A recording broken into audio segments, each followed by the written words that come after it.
Hello दोस्तों, मैं वीरू, आपका ऑनलाइन ट्यूटर। आज इस चैनल पर एक बार फिर से एक बेहतरीन टॉपिक लाया हूँ। आज का टॉपिक है वार्षाय संधि।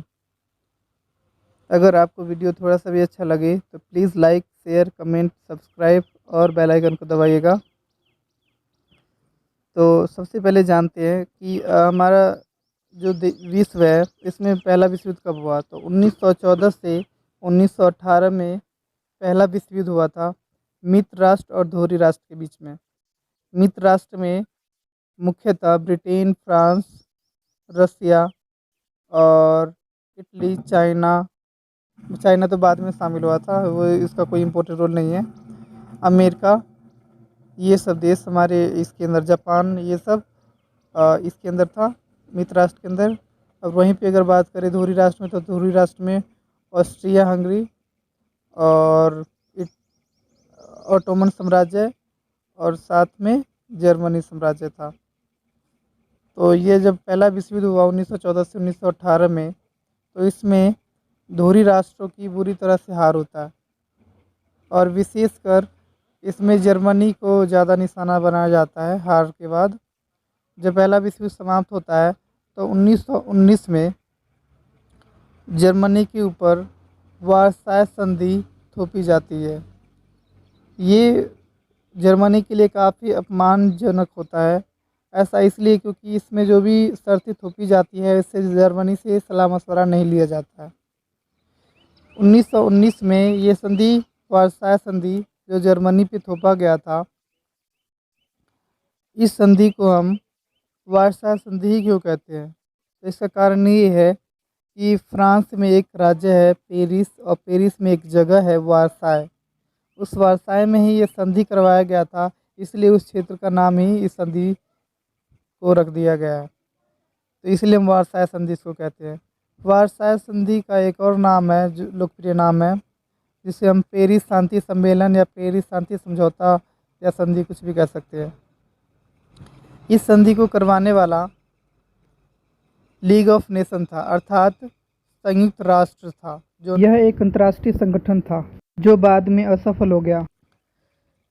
इस संगठन में, अंतर्राष्ट्रीय संगठन में, मित्र राष्ट्रों का दबदबा था और इसी की वजह से जर्मनी के ऊपर मनमानी ढंग से अनेकों प्रकार की शर्तें थोपी गई थी इस संधि के अंतर। इस संधि में बहुत सारे देश आए थे, बहुत सारे देशों के राष्ट्राध्यक्ष आए थे और उसी तरह जर्मनी के राष्ट्राध्यक्ष भी गए थे। तो जर्मनी के राष्ट्राध्यक्ष जब वहाँ पे संधि के लिए जाते हैं तो उनको अन्य राष्ट्राध्यक्षों से अलग होटल में ठहराया जाता है, जो चारों तरफ से कटीले तारों से और पुलिस की निगरानी से घिरा हुआ होता है, जो जर्मनी के लिए काफ़ी अपमान भरा होता है। इस संधि में निम्नलिखित बातें थोपी गई थी। सबसे पहले जर्मनी का जो मुख्य क्षेत्र था राइनलैंड और अन्य में मुख्य जो क्षेत्र था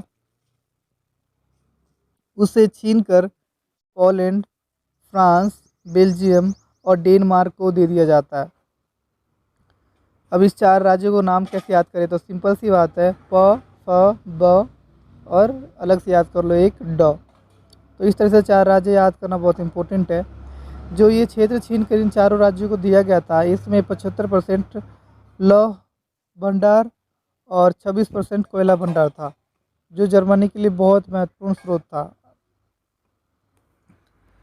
इसके साथ साथ दूसरा शर्त में ये थोपा गया कि उनके जितने भी जर्मनी का उपनिवेश देश थे उन सबको छीन लिया गया।